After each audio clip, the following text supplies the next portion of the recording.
All right. Good morning. Incredibly disappointed in losing the game against a really excellent team in Tennessee. Having an opportunity to go back and watch it.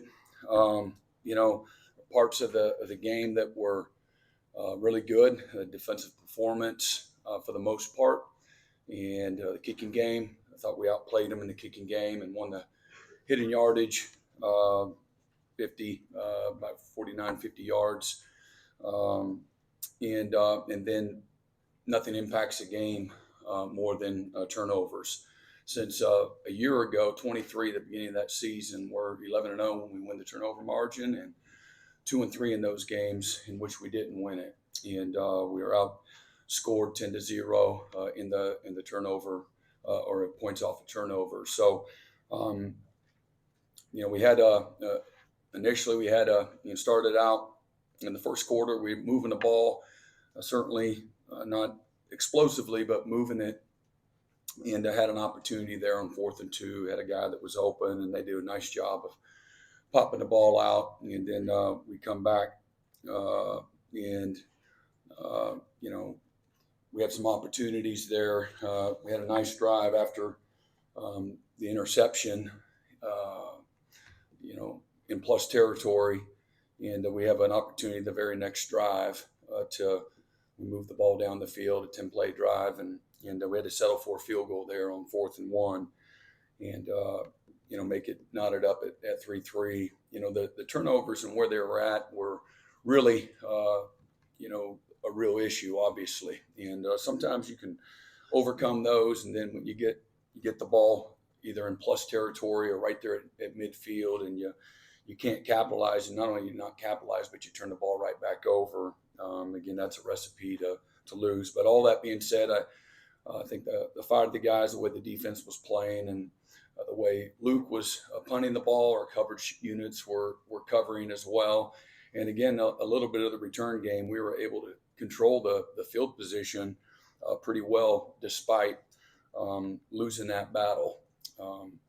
Decided to make a change at the end of the half.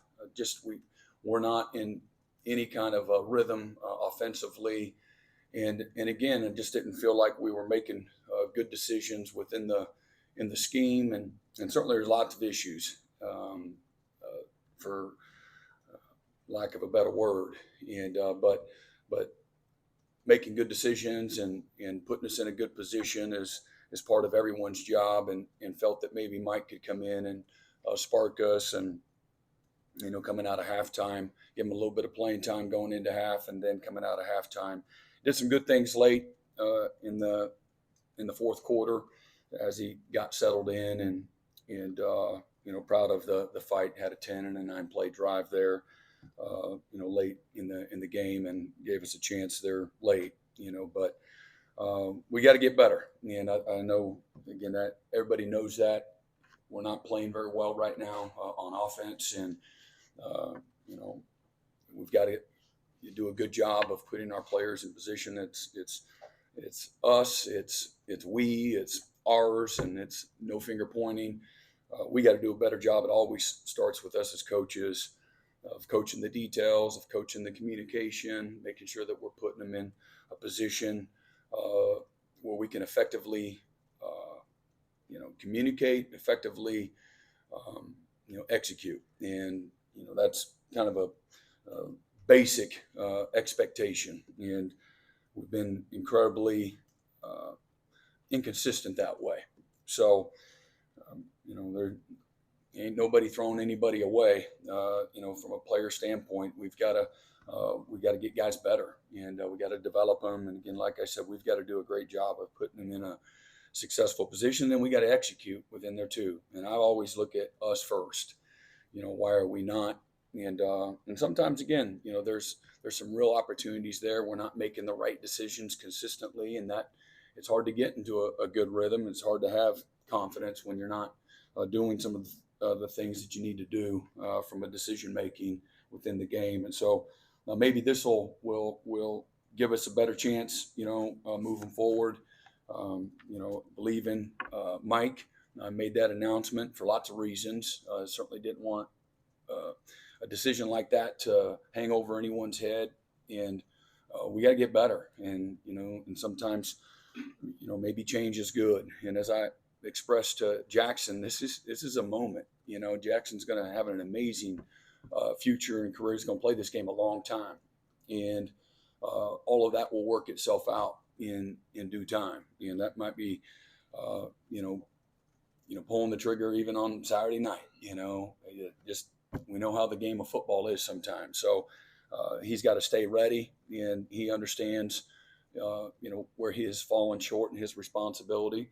But anything that he puts on tape, to me starts with us, as a coaching staff. And so you're either coaching it, or you're allowing it. So we got to get better there, and think that maybe Mike will come in and, he's a very talented guy, not a really experienced guy, but he has certainly shown that he's got the right stuff to do it at different times since he's been here. As I said, we had plenty of opportunity. When we went blow for blow, with Tennessee, I felt in some ways encouraged, because it was a strong test. And although we fell short in the bottom line, it was a results-driven profession. Certainly, I recognize that, but there's no doubt that we gave ourselves a chance, to not only compete but to win the game. And we needed some stuff to go right for us in the second half, and not enough things did. And you learn from it. And just like I told Jackson, man, that's a bad moment. That's a bad night. That's not a bad career. And so stay out of the gutter, and focus on getting better. And that's all of us. So the field position part of the game, not being able to score, we've been really good. We were tops in the country in the red zone, and certainly we didn't perform there offensively. And really, again, you can't get down there and not score. That's a huge part of the game, an opportunity to tie the thing up at 10-10, and that's not all on just the quarterback either. And the +1 run game is very effective in college in our conference. You'll see, Ole Miss or Missouri. Missouri's number one in the country in red zone offense last year, and that's a big part of who they are. Certainly, Ole Miss, one of the best offenses in all of college football, executing at a really high level, doing the same thing. What we got to do is target the right people, stay on blocks, not let people that shouldn't make plays or pop the ball out be a part of, causing the turnover. And so we got to be better, and no confusion, just getting whooped or not doing the things fundamentally that we need to do to go execute the basics at a consistent level. And as I tell everybody, defensively, I don't draw up any scheme defensively where I expect somebody to have to whoop somebody, whoop a blocker and make the play. If that happens, fantastic. Do we teach you how to do that? Yes, we do. But I expect if there's one blocker, there's two gaps. There's a gap outside of the blocker. There's a gap inside of the blocker. Our job as a staff is to have two defenders ready to defend that play. If that's a perimeter screen, if that's an isolation play, if that's a counter play, if that's a quarterback draw, that's our responsibility. And the flip side, on the offensive side, it's the same thing. Having hats for hats, the first play of the game, we got a bad snap. Javonte thinks the ball goes over his head. It's a bad snap. We got the thing hatted up. You got a split offensive concept where you have, half the defense has to move this way. We got half the defense has to be over here, and we got them outnumbered. If we're able to have a clean snap, a clean handoff, we're going to be up to the safety. And so that's what you want, from an offensive standpoint. But everything seems to be a little bit hard right now. Not much margin for error when you're playing really good people, and it's only going to get more and more challenging. So we got to get better at the basics. I hate saying that nonstop, and the basics will promote you and help you win a game when you do the little things right over and over and over, like stay off the ground and tackle the guy with the ball, and you got to play physical. You got to move people. I thought early in the game, in the first quarter in particular, we were doing some. We played in a really good physical way offensively, and so there's some encouraging things there. But we can't have the issues that are keeping us from having any kind of continuity, and it's a little bit of everybody. And so we gotta get into a rhythm. Not a better time to do that than this week. Going on the road for the first time, maybe in some ways that'll be good. Well, our guys can focus in and galvanize. Going on the road, you've got to everything's a little bit different, and it's a different type of challenge, and I'm really excited about that. I know our players are as well. They recognize the challenge. They recognize, what needs to take place from a, getting better standpoint. But the safety, again, same thing. The basics. We get a false start and the ball's at the 4. Back it up to the 2. Don't love the play design whatsoever. That's not what we practiced, and that's what we called. We have some miscommunication, and we turn a guy free, and it tackles us, in the end zone. So that's what we get, and it will continue to happen if we don't do a better job. And it's just not good football right there. But same thing, now we're backed up. Now we got to kick, and I thought Zach Schmidt was fantastic. We're kicking off from our 20, and next thing you know, they possess the ball at the -6 yard line. So that's another great example. Luke Elzinga averaged over 51 yards a punt in 7 punts.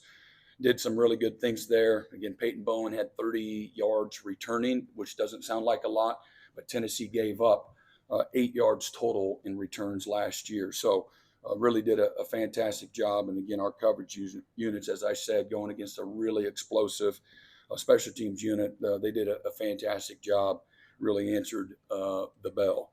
Again, as I said at the beginning, I thought defensively there's a lot that you can build on. I love the energy. I love the focus.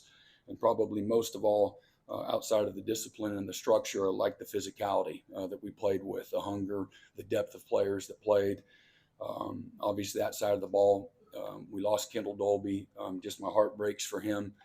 He'll be fine. He'll recover, and he'll continue to have an opportunity to play this game a long time. But he's a guy that I've been bragging on for several months for obvious reasons, and just hate that. That is a part of the game. You hate that for him. But, he's going to have a surgery, I believe, here probably as soon as tomorrow. And then defensively, playing, the depth of the players, other than Kendall Dolby, we really haven't had a lot of issues from an injury standpoint. And so that shows. And with the depth of the guys, we played a lot of good players, young players rather early in that game to try to counteract Tennessee's philosophy and playing fast and getting a lot of snaps. And so I thought that was a great strategy, on the defensive staff's part. And again, from top to bottom, I thought they continued to, we gave up a couple of big plays that you can't do in a game when there's not much margin for error. And we lost some leverage and coverage that, again, he's by himself. He's got a defender underneath that is going to give him a little body presence for the skinny and for the flat, but he's got to play post bomb all by himself. And so on that particular play, they did a nice job of beating us and executing at a really high level. But again, like I said, great frustration. Just certainly you don't let it carry over. You let it fuel you and drive you. But that's a game that, if we play a little cleaner, we have an opportunity to take it into the fourth quarter and have a chance to win against a really good team. And to me, if we just get incrementally better, don't turn the ball over, play, physical, play with great effort, and everything else that has been good continues to get better. Again, like the defense, like our kicking game, we'll have a chance to be competitive and win every single game that's on our schedule. If we don't do those things, we'll continue to be frustrated and it won't be good. So as I told the team yesterday, this is if we win the game, it's going to be because of all of us. Everybody plays a part in helping us win. And right now, again, the depth of experience and the depth chart of capable players, rest in really two areas, and that's on defense and the special teams. And and we know why we're where we're at. I don't need to promote that any more than it needs to be, that it already has, offensively, and that matters. But it ain't not an excuse. You got to get better, and so that starts with us as a staff. We got to be better, point blank, and then we got to execute. What's called, and so we got to be persistent. We got to be determined, but we got to stay together. That is the most important piece of that. And because again, as I said, the challenges are only going to, become greater as we continue to play. It's all hard, and it's all good though. I don't shy away from that whatsoever. And I think it's a great opportunity. That's how I look at it, and a great story of overcoming. That's to me ultimately how we're all defined, is what we're able to overcome. I got a great opponent, and I say that great history and tradition in Auburn University. What Coach Freeze has been able to do throughout his career. Obviously, he's cut his teeth on really good offenses, and they've actually played really well, other than turning the ball over. And a year ago, again.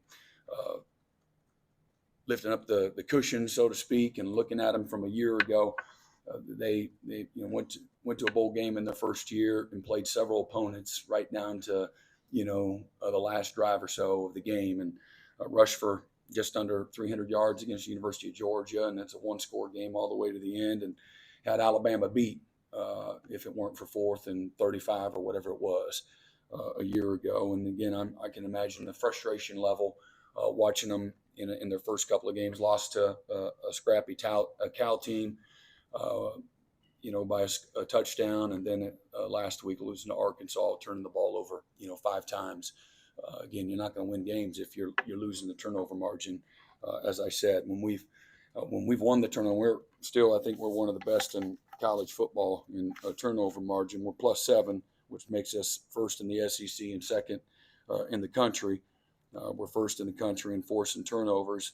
You're going to have a chance to win. When you can force turnovers and you can take care of the ball, and then you can play complementary football and you give them a layup, you got to score, whether that's a touchdown or certainly a field goal. The last thing you can do in those situations is turn the ball over. You have no chance to win when you're doing that. We've been pretty good this year, and that was a bad moment. And as I said, I think we're 16-2 since I've been here in games where we won, or 16-3 now, where we've won the margin over the last 3 years. So got a great challenge. Teams got great headspace. They recognize where we're at, and hopefully a little more continuity with guys up front is going to be a beneficial thing. It usually is. The more time guys spend together, on the offensive line, and again. We did move Jacoby Johnson over, and Jacoby is a natural receiver. He played a lot more receiver growing up than he did defensive back. He's a fantastic DB. He's really coming on, and has been an excellent special teams player for us. Plays with great effort, super physical, incredibly talented, and and certainly this wasn't a decision that we took lightly. Wanted to find out what he thought of it first and foremost. He wants to help the team, and will there be an impact this week? I don't know. I mean, that's kind of a reach. Wasn't the mindset. The mindset was, how could we get better this season? A long season ahead of us. We got 8 more regular season games in front of us, and so you're playing both the short term and the long term with that type of decision. I say long term, I'm talking about this season, and we don't want to give him up, and he's a fantastic corner, and has a chance again to play this game a long time at that position. But he's a natural, and he looked like a natural in some ways yesterday, and he's a smart guy, and he cares a lot, and those are always good ingredients to have success. All right. Take some questions. Please limit yourself to one per person. Eric Bailey. Brent, you talked about making sure there's no finger pointing. I want to ask you, got such a mature defense on the field, off the field. How much do you count on that maturity when it comes to playing complementary football? I know that they're carrying a lot of their weight. How much do you make sure there's no fractures and everything, it stays complementary, and you make sure that everything stays mature in the locker room? Yeah, you got to work at it every single day, just like you do your own family. You have relationships, and you nurture them, and you work through problems, and no matter what, sometimes you don't like each other, but you always love each other. And it starts with that. I know maybe that's not, what people may or may not want to hear, but that's how you do it. You mesh people together, man. That's one of the funnest parts of coaching, is when you you nurture the brotherhood, the mutual respect, the mutual appreciation, the mutual love, and where you're pulling for each other, you're helping each other. You got each other's back, no matter what, good or bad. You always got there. It's like a non-negotiable. And and I know I'm not naive. If you don't work it, if everybody doesn't play a part in, reinforcing that and being about it, not just talking about it, but we have to be about it. What you do speaks, louder than what you necessarily say. And so that part of it takes all of us, to create an environment that nurtures that. It's team. Team first. Everything should be team first. And getting our guys to buy into that hasn't been hard. And we've worked really hard in the moments of stress and the moments of consternation, if you will. That's when we've really worked hard at, hey, they need the help now, right now, this moment. So go do it. This is what it looks like. And so you work hard at that, and not to allow the fractures, and not to allow the finger pointing, because everybody on the outside will say, they'll say that's just how it is. They'll say, we were successful with the defense, or the kicker stinks. The kicker stinks because he's got pressure because somebody didn't block somebody in the A gap. You know what I mean? Not that happened, but my point is everybody else wants to divide, and that's a recipe for disaster. And so this is when I think it. This is me personally, but this is when I think that we let our light shine, man. This is when it'll reveal who we are, but it'll be for all the right things that are going on, and so there's a selflessness that's involved, and there's a respect for that's above any of us, a responsibility that we all have, because that's what has made Oklahoma great for a long time, in my opinion. Brian Neighbor? Yeah, Brent, you talked Saturday about evaluating things at the quarterback spot. What was it that you learned maybe over those 36 hours or whatever it was to making the decision, and how important was the timing element of it to have Michael ready and talk to Jackson about it? Yeah, well, like I said, within the game, the decision making was different at times. It was just what happened. We led to 3 turnovers, and where, again, things that can't happen, whether it's field position where it absolutely can't happen, or maybe where things weren't forced, and that's and then some of the other basic decision making where I know what the rules are and we're not doing what the rules are, and that happens sometimes. And for us in that game, in that moment, just felt that I don't know if we can, quote unquote, recover from it in this particular moment, and didn't really want to have the tolerance. It was just getting away from us, and it was still 3-3. You might be able to tolerate it, and like I said, we had the first turnover, and we turn right around and we go down, on a 10-play, 55-yard drive. I wish we could have scored a touchdown there, but we're able to overcome, in that situation. But that played a big part of it. Field position, being in plus territory, right there at midfield, and then we turned it over on defense, and they get it right back, and we're just giving it to them on another one, and then the conversation is like I shared. I'm like, look, Danny Stutzman, if he's supposed to come off the edge and he doesn't, and now the quarterback breaks contain and runs 35 yards for a touchdown, and then he comes back the next drive and we don't cover the vertical, you're supposed to play him in vertical hook technique and carry the seam down the middle, and you don't do it. He doesn't do it, and they throw it for 50-yard touchdown, and then comes back and gives up another explosive play because he's just not doing what he's supposed to. His butt's coming out, and to me, it shouldn't. Again, there's a lot of other moving parts. Danny not executing would be on him. Just he didn't go run the blitz, or he's not in the A gap when he's supposed to. sometimes a quarterback, there's a lot of other moving parts that affect you too. And so I get that, try to weigh it all together. But he understood. He had a great mindset. No surprise. He's a tough guy. He takes responsibility. No, didn't make excuses. As we know, we've seen lots of different scenarios go down, and put your head down and get better. That's it. That's what you can control. And so he's doing that. Mm-hmm. Yeah, Brent, sort of what you were just talking about, making a change in the middle of a game.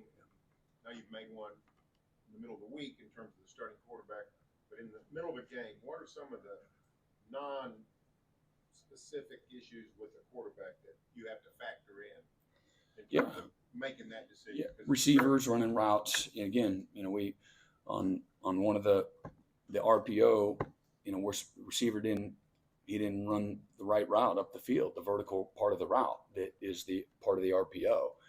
So he's blocking instead of running the route. Well, we look out there and there ain't nobody to throw it to, and so he pumps and the guy doesn't run the route. And so that happened. But we're supposed to, again, just hand the ball off on that exact look. And, for me, like I said, you try to don't give them too many options. How about that? You're supposed to blitz outside contain. You stay outside of everybody. Or they put two tight ends over there, stay outside. If they got just a two-man surface, stay outside. You're outside. Not, well, if they do this and you can come under, but you got to get back out. You don't do that. You don't give them too much autonomy. And especially young players that sometimes they'll swim a little more, their head swim a little more than maybe a veteran player that you can give a little more autonomy in the right moment. So, but yeah, it's protection. It's, running the right routes with the right depth, it's getting open, that's a thing too. Maybe it's not, nobody's open. So a lot goes into it. And, like we talked about a week ago in the Tulane game, the running back's supposed to block that B-gap backer. Well, the running back took off running over there. And guess where the B-gap backer went? Right into the quarterback's face. And he broke the tackle. Now he's under pressure. And, next thing you know, it's a pick six.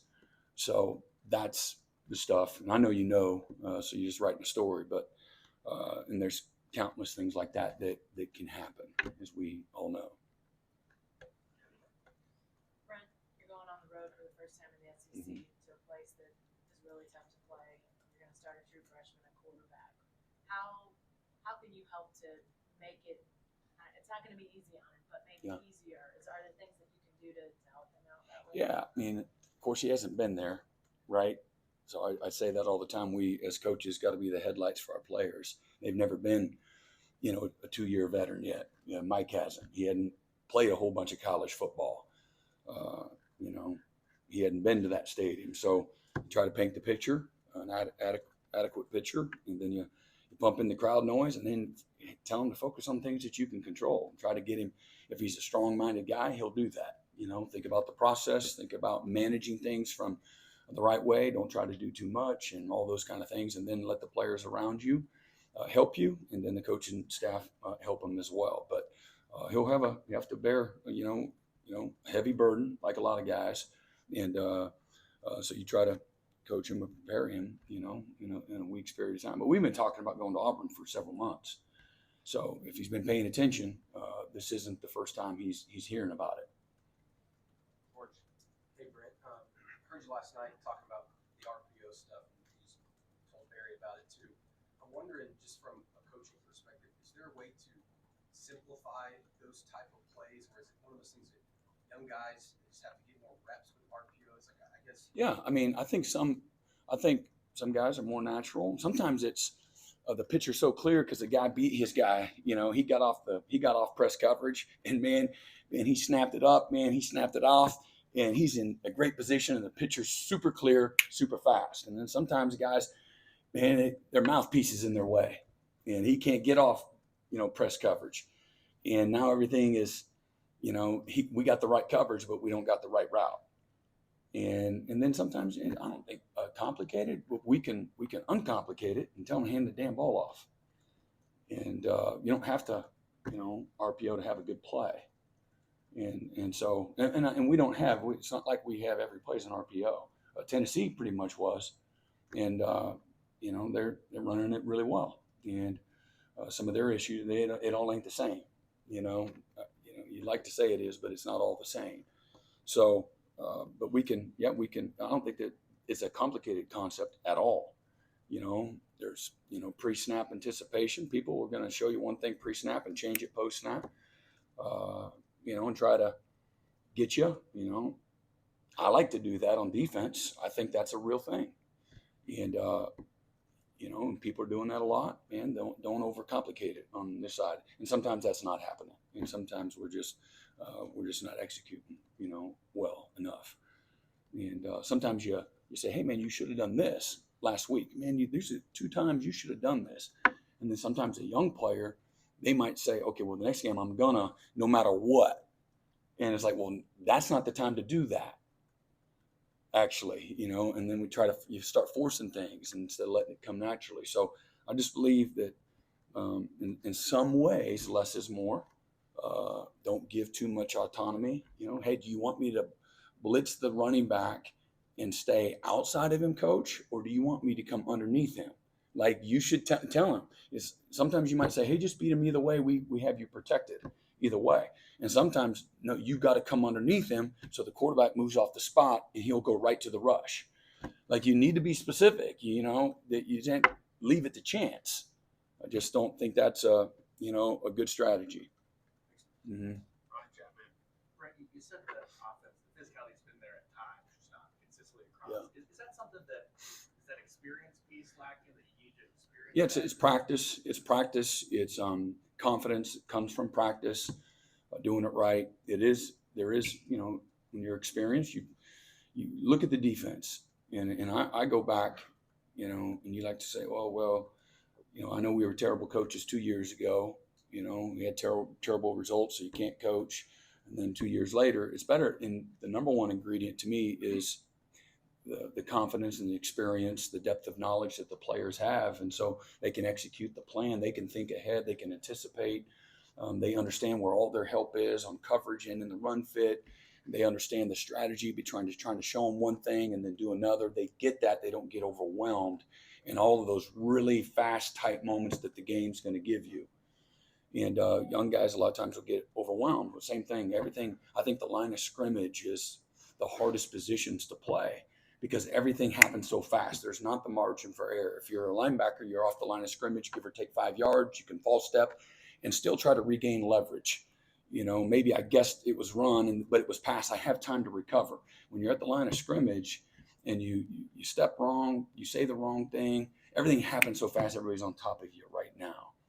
And so to answer your question, it's the experience, it's the availability, how long you've been practicing, all that kind of stuff. All that stuff adds up.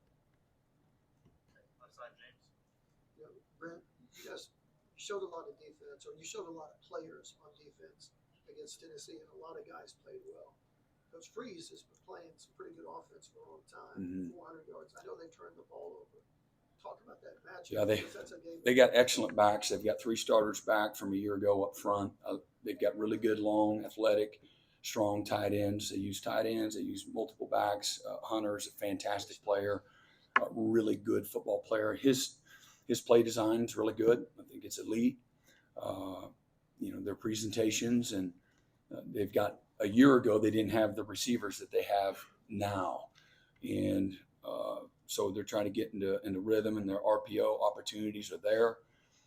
They've hit several explosive plays that way. They have moved the ball. They've just, I bet you they're saying they can't get out of their own way sometimes, and again, nothing impacts a game like turnovers. And everybody wants somebody else to blame. Well, again, we got to take care of the ball. We got to make better decisions, all the things I just talked about, about what affected us the other night, and what we can and can't do. But they've got really good players. And then on defense, they're very similar to what we saw at Tennessee. They're big, they're strong. They got a great front. They've got guys in the back end that can cover. They're multiple. They're more multiple than what Tennessee was. They're very multiple. They're going to get in 4 4-man front structure, and then some 3-4 out of the same personnel, and aggressive. DJ Durkin does a great job. He did a great job at A&M, at Ole Miss, and the other stops. I think he's at Florida as well, and what have you. So good coach. They've done a good job. They've recruited well. They got big, strong, powerful guys, and then they're top 10 in the country in kicking game. They're really good. Punter, kicker, their coverage teams, their return guys are super, very similar. Maybe a little more depth to what they do, a little more consistency to even what we saw out of Tennessee this last week in the kicking game. Brent, I understand Devon Mitchell should be a high school senior, but just sort of wondering, where's his development, his growth at this point, and just how's the tight end spot look through the first weeks? Well, Devon's doing really good. He's had a great first month of the season. When Devon got here, Devon will be the first to tell you it took him a little while to transition. And just a young kid. I've got kids we raised, I've been in a locker room for a long time, and so kind of know what this looks like. But having great focus wasn't something that he had in the spring when he first got here. And just timeliness, showing up with the right clothes on, being on time, turning in assignments, just all the stuff that a lot of young kids do when they go to college. Nothing malicious. Great young man, but he couldn't get out of his own way. And he's decided to lock in and focus here since school started. And he's been down on the scout team with us, and everything has been completely and totally different. I'm not surprised. A lot of young guys come in and they just they struggle with the structure. They struggle with having to be at a million places right on time, and whether it's again study hall or class or meals or weight workouts, turning your assignments in on time. Just making good decisions. You got 1,000 of them to make the day, and every single one of them have consequences. And so, like I said, he was just on a lot of lists for a lot of little stuff, but with a lot of help and support, both from home and then him taking a good hard look at himself. He's done a really nice job, an excellent job. He's been a scout team player of the week, and so he may have an opportunity to be a part of what's going on, but for him, he'd be the first one to tell you, he's a non-factor all fall camp. He's a non-factor all summer. He's an all non-factor in spring ball. He's a non-factor in winter conditioning, only because of all the things I'm talking about. It kind of kept him away from. He had no stamina, But like I said, he's flipped the switch. He's been getting after it. He's been accountable, and he's been a scout team player of the week, and just been a dude. The dude that we know that he can be, and hopefully will continue to be.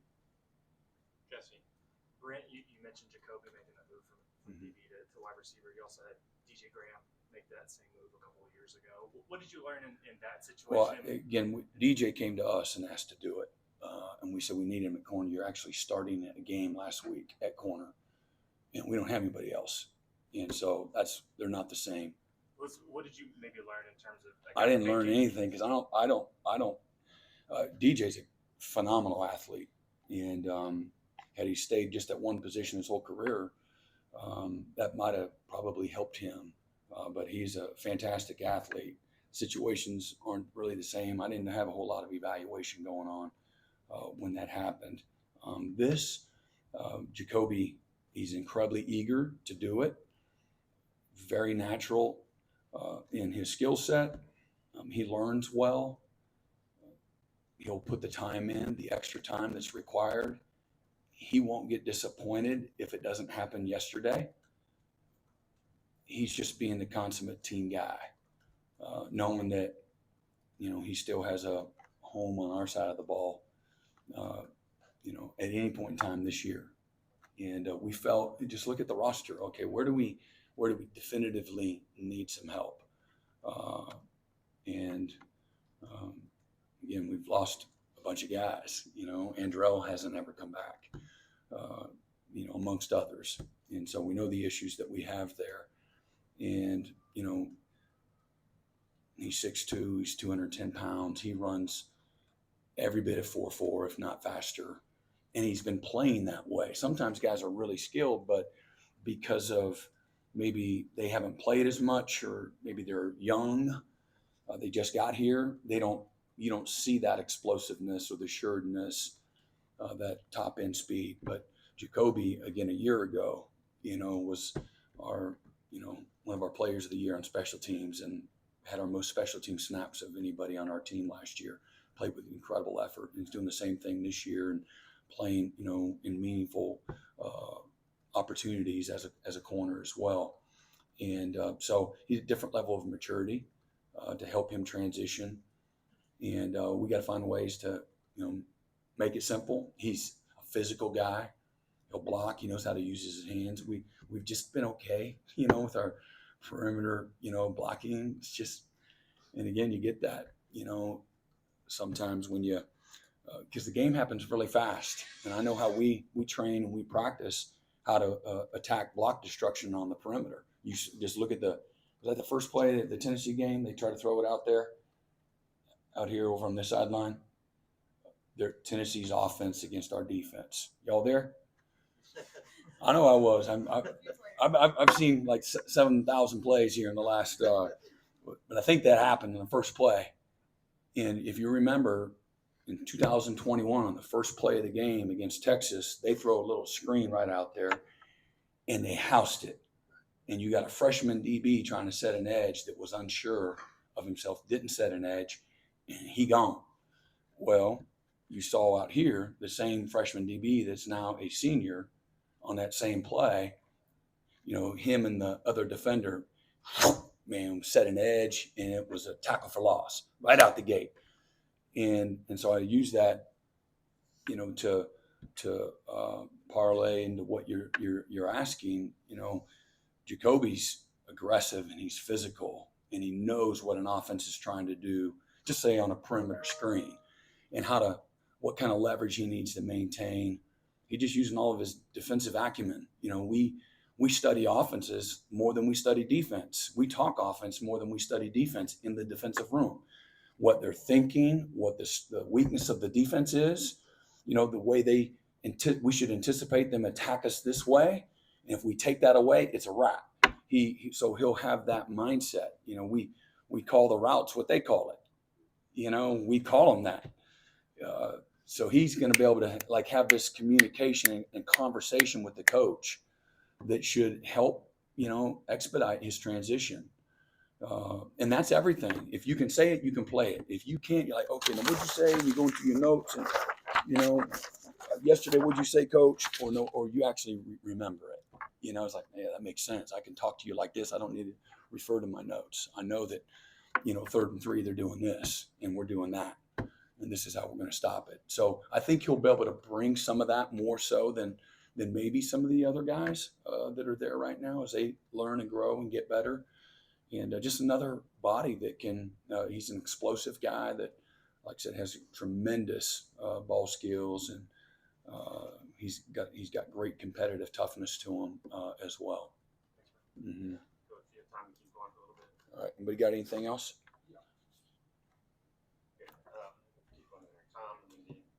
Brent, you and Zach were together at Clemson in 2016. Mm-hmm. You guys have played at Auburn. He recalled that there was a moment where you gave him a signal, he called him the wrong play, and you started yelling at him, but it wound up in an interception. Do you recall that exchange? What do you remember about coaching in that stadium as a visiting? Oh, it's electric. They've got tremendous, tradition and pageantry. They'll be deep. They're hungry. Very much like what we saw out here. Our fans were absolute. They were just amazing. And it'll be an environment like that. I do remember that moment. And sometimes you got to overcome your coaching. And things don't always have to be perfect. So good for him. Yeah, he put us in a great call. No surprise. Brent, while the quarterback change is logical and understanding, it couldn't have been simple or easy. I can't imagine that. Jackson continues to make just an inordinate amount of mistakes you wouldn't expect, but my bet is he hadn't lost the ability to play quarterback.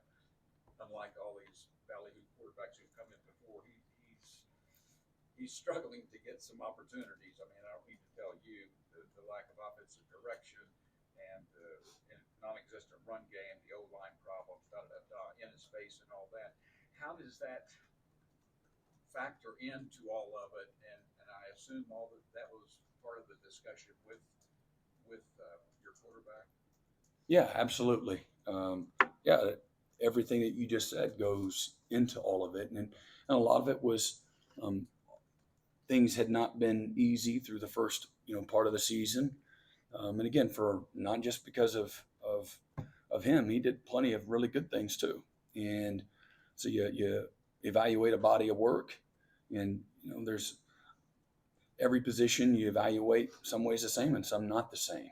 And as you alluded to and I spoke about earlier, and certainly it wasn't easy, but within the game, and now it's 19-3 because of a lack of consistency, continuity, decision making, not just on his part, but he is a part. And then again, where those turnovers happen, and you get these small windows of opportunity, you get the ball at midfield or plus territory, man. You gotta taste blood, man. You gotta step on the throat, and you gotta make people pay for that. And those opportunities just don't keep happening. And so just weighed it all together and said, we need something different, and right now, and felt that maybe that could be, the answer. And so that's what happened there. John River. Brent, can you, without giving any state secrets to Auburn or anything like that, can you describe the offensive game planning process during the week, how you lead up to the game, who's doing what, how much collaboration there is between position coaches and co-coordinators, and then what you like about that process and maybe what you want to see tweaked about that process? Well, that's a long conversation, but it is everybody, and you use depth of experience, and then there's an evaluation for this is what we have, this is where we're at, this is what we do well, this is what we don't do well, this is what we need to do better. If one guy does this better, if we get a better snap, if we have, we eliminate some of the communication. Let's just, again, if we're all wrong, we're all right. And so all of that goes into it. And then again, there's a philosophy on, running the ball, pushing the ball down the field, attacking the ball downhill in the run game. And we got to create explosive plays. And so how do you do that? You got to have some balance in your offense. Your ability to be efficient running the ball, to create, some potential explosive plays. Who can beat one-on-one coverage? If they're playing us like this week, and we've got a good matchup, a friendly matchup, then let's go take, advantage of it. And so sometimes you have that, and sometimes you don't. So you evaluate personnel, you evaluate scheme, you evaluate how it relates to your opponent, what they're good at, what they're not good at, what we can't allow to happen in this game plan. And again, strategy 101 is to take away what they do best, and attack it. And so always easier said than done, I know, but that's got to be a thoughtful process. And so it is like I said, it's a collaboration. You work through it. Here's where we start on Monday, and then here's the different areas that we're working and emphasizing on Tuesday and Wednesday, and then on Thursday, so forth and so on. So really, all the way up to game time, you're still dotting the I's and crossing the T's. I think if you're doing your due diligence, as a coach, and so there's no way that could have satisfied what you're asking for, but in a 2.5 minute answer, that's that. I would, because I know there was somebody brought it to my attention. There was a story that was written, just not that it really matters, but at the same time, at the end of the year, had a meeting after a few weeks at the end of the season, where Dylan Gabriel came to visit with me. He wanted to have a meeting and let me know that he wasn't going to play in a bowl game. And so I had already had caught in wind, and he knew some other guys were opting out on the offensive line and things like that. And I did not know that at that time that he wasn't going to go to the NFL. When we had a great conversation with him, disappointed that he wasn't going to go play in the bowl game, and with the circumstances of the Coach Levy leaving, and thought he wanted to get closer to home, to Hawaii, and so I was like, I didn't know I had to fight this fight. I didn't realize that you were even considering coming back. And he says, yeah, but I just really want to, get closer to home. So that's, again, we hugged and shook hands, and, he was a little emotional, and I was, but it was all really good and positive. You make a guy stay. You guys trying to, find the next thing, the next chapter for him. I'm sure there was probably some disappointment that, that he wasn't more highly thought of in the NFL. Had an amazing year, and is a fantastic quarterback. And with nobody running nobody off or things like that, So I've always, the veterans are good. I think I've always said that the experienced player can do a little more than sometimes the young guys. But that's neither here nor there. But I did want to make sure you cleared that up. Okay, let's go to Cliff Bryant in that third row. Yeah, Coach, you just talked about an experienced player at the quarterback position. How important is Casey Thompson right now in terms of stabilizing your quarterback room and as a mentor, helping this young guy get ready to play? Yeah, he's been fantastic. He's been there, done that. He started, a gazillion games, played a lot of ball, been in a lot of meeting rooms, seen a lot of that kind of stuff happen. And so he's got tremendous wisdom. He's mature beyond his years. He's going to be a coach. He'll be a fantastic coach. He's kind of a coach now. And but he's been wonderful. He's very intentional constantly about using the gifts that he has to make people around him better. And I love that. He's just very ambitious, and he's a giver. And those guys would probably testify to that, that he's a solution-based kind of guy, but he's a great supporter of his teammates. Maybe we're at Skelly, and he's standing right next to me, and we watch a throw, and the throw, I'm like, man, you should have done. And he was like, well, he was kind of thinking, he's defending him, or maybe afterwards he's like, man, you'll be all right, man.